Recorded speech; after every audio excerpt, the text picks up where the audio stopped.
Welcome to MT's Corner with Myesha-Tiara, where we discuss celebrity news, acting advice, and everything in between that has to do with acting. So sit back and enjoy yourself and enjoy my opinion. That's why you can't get cast. There's no black people there.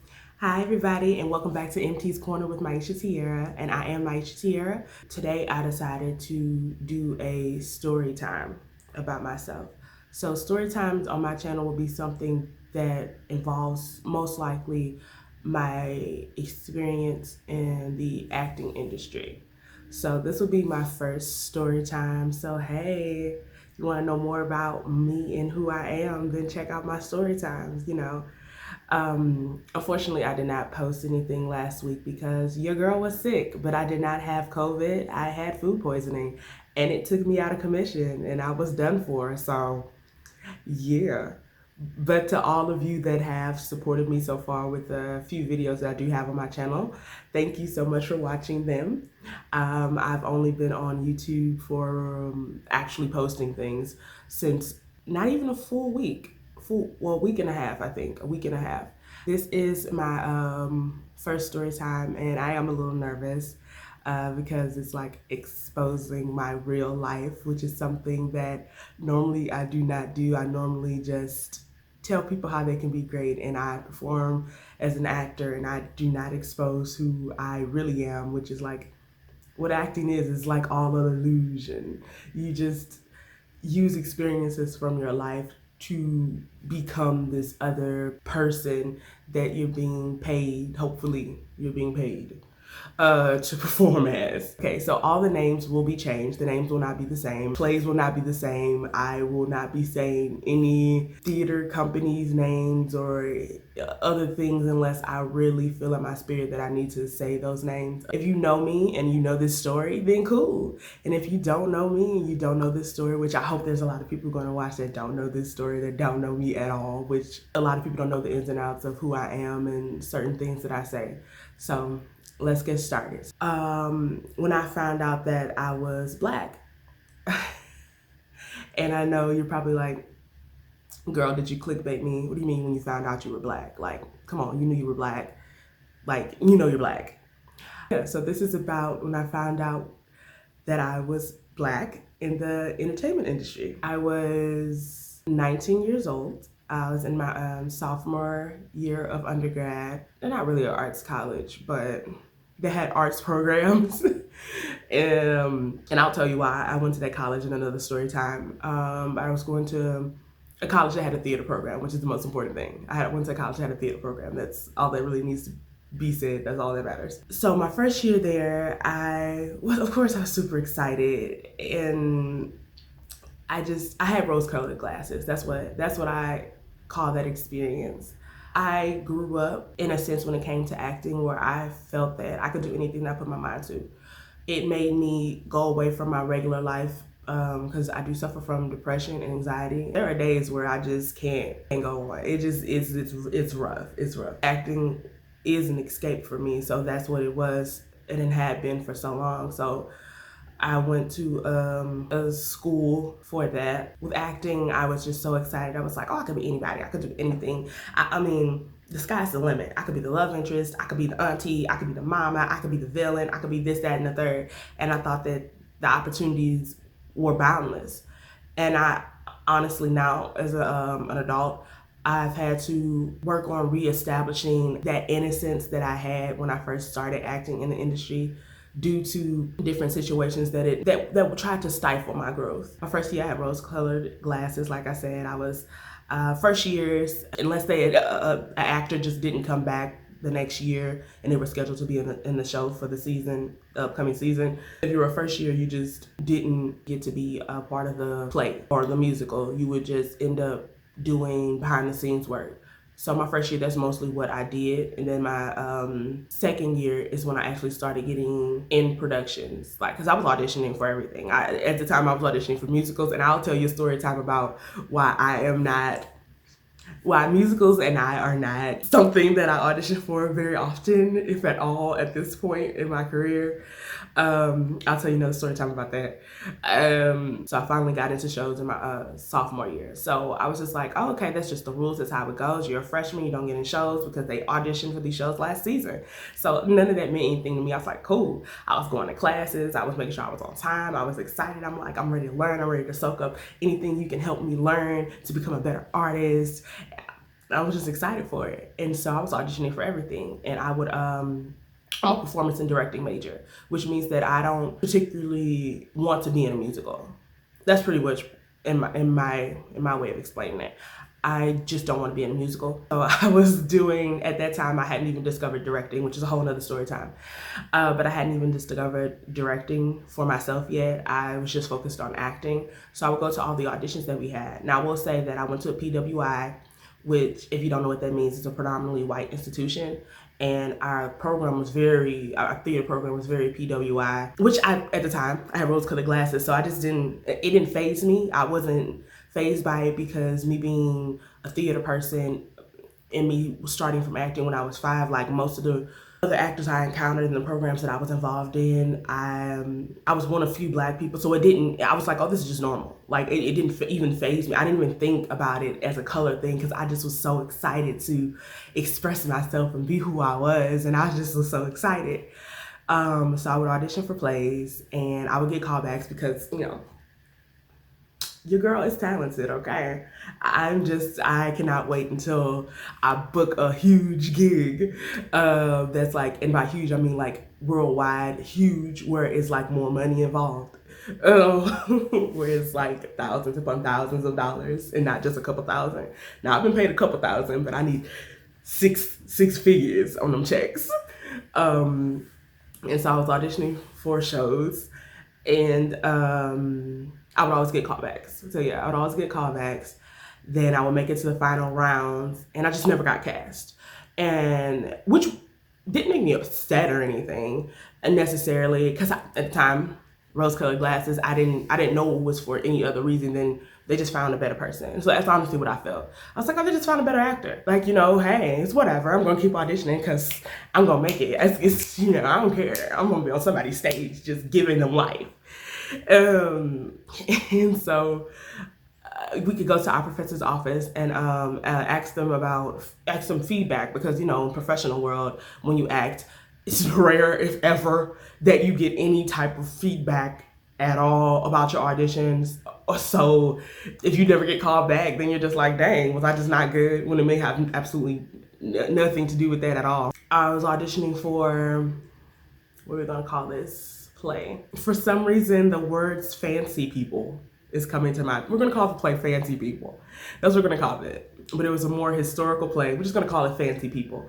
So I was auditioning for Fancy People, which is not a real play, and if it is, shout out to whoever wrote that. I was auditioning for Fancy People.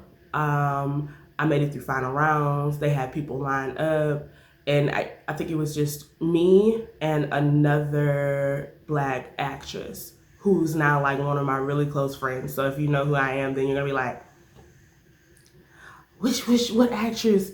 You don't know my business, because I don't have that many friends, so you don't know who it is.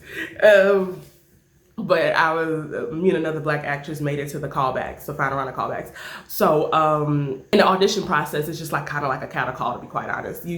All of us, 100 or so, however, sign up for slots to audition. You go up, you audition in front of the big old theater, and you're the only one on stage. And then your monologue has to be a minute or less. And if it's not a minute or less, they legit will cut you off and say next. Which I was excited, which actually helped me to learn how to cut down my monologues. But legit, you'll be in like the middle of a monologue giving an Oscar-winning performance, and these people will be like, next. Yeah, well, you went over your 1 minute monologue, so next time, how about you cut it short? So next, we got 99 more people to see today. Next. And your little feelings be all crushed. Definitely undergrad, your little feelings be all crushed. And you're like, dang, I worked so hard on that monologue. Excuse any of the sounds you hear, because apparently our maintenance people think it's great to work right now at like early in the morning when I'm trying to record this video and live my best life. So if you hear any sounds, sorry about it. So yeah, and so then I made it through auditions, got to callbacks, made final round of callbacks, and there was only one other black actress. Everyone else was white at callbacks. One other black actress, and they grouped us up together with our love interests and da da da da. And then they told us, you know, if you get cast, your name will be on a call board on a sheet of paper. And if you don't know what a call board is in the theater community, it's a huge bulletin board that tells you everything you need to know right now about your theater program. So it tells you about shows, workshops, callbacks, literally everything. It's like our holy grail. If you do not look at that board every morning that you walk into your theater program, are you even really an actor? Like, are you even, what is wrong with you? So it was our call board. So I'm like back here, like the call board's back here. The call board's not back here, people. It's not back here, but whatever. So the next day when they did put up the final cast list, I was excited because, you know, I was like, oh, I got callbacks. I mean, I rocked that callback, and I did. Like, I was amazing in that callback for Fancy People. And I was just like, yeah, I know I got that part. I know I got that part as the love interest and da da da da da, and I'm gonna be in that mud. And I went to the call board, all excited, my heart palpitating, and I looked at the list and I looked for my name, and girl, it was not there. Which was okay. Because I wasn't like upset about it. I was just like, I'm still new. I have more things to learn. So, you know, maybe my audition just wasn't, you know, maybe I just wasn't what they're looking for.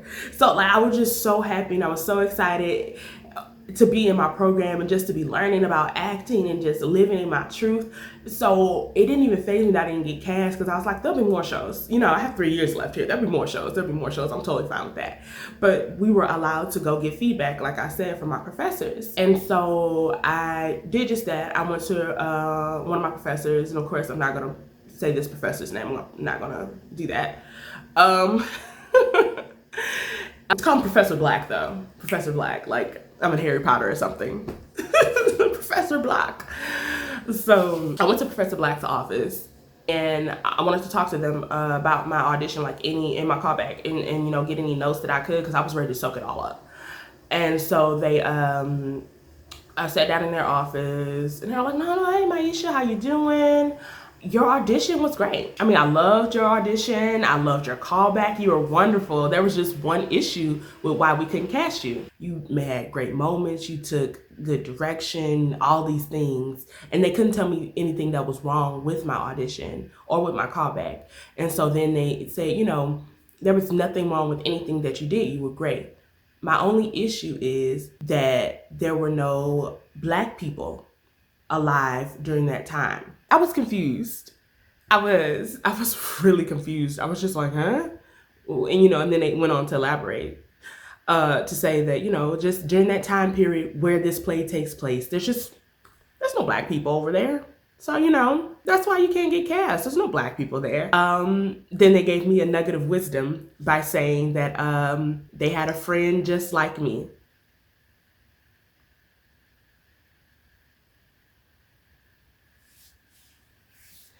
They said they had a friend just like me, who was a professional actor, and it was hard for them to get work too. So, you know, it's okay.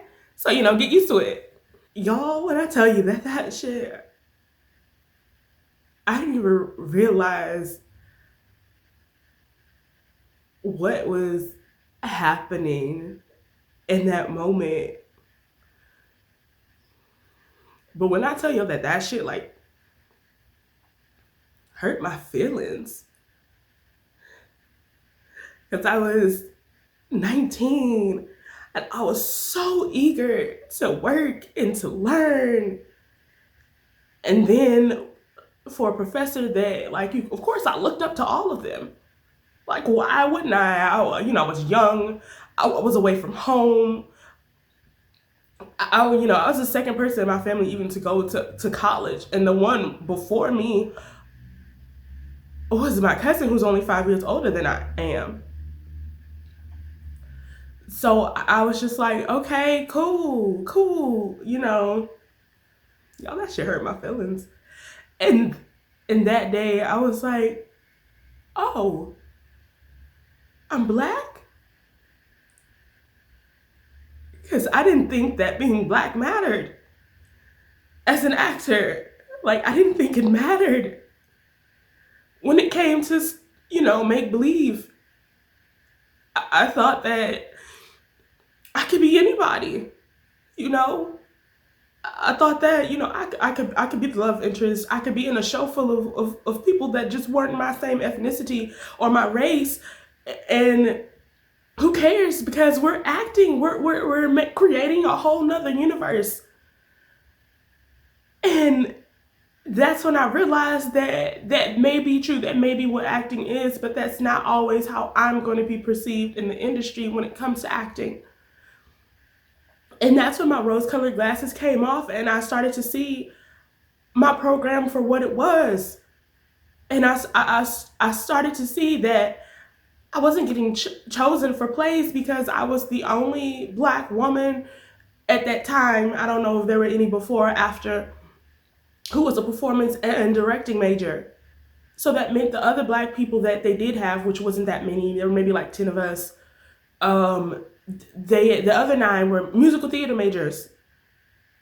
And they didn't audition for straight plays, which is their prerogative. They don't have to audition for anything they don't want to. But then it was me who would go to all the straight play auditions where they would have plays about families, and different things like that. And people that I knew that I was a better actor than, and, not to be mean to them, or I just knew I was that confident, and I am confident in who I am. I knew I was better. And I knew I gave a better performance. I gave a better part of who I was, I felt anyway, than what they did. And I wasn't getting chosen because, well, it would be you, and then there will be no other Black people in the show, so there's no way that you can have a family dynamic, which is crazy to me because growing up, I watched Brandy Cinderella, where everyone looked completely different. Completely different. No one looked the same, and they were able to make a show, and I loved it, and I just never even thought about the fact that everybody wasn't the same race. And I was so caught up in rose-colored glasses of what I thought the industry was that I didn't realize what the industry is when I was 19 years old. And when I realized that, even just not in that institution, but just in life, sometimes I'm not going to get picked for the part just because of what I look like, or that I look too Black, or that I'm not Black enough, or I don't portray a stereotype well enough. But that's me, just figuring it out now. However, me at 19, that shit hurt my feelings. And I saw how hard it was for a lot of other Black undergrads in my program. But what it didn't do is it didn't kill my spirit. It may have hurt my feelings, but it never killed my spirit. And because of that, I worked even harder, which I know sounds crazy when you work twice as hard to get just half of what they get. But I did. I worked even harder.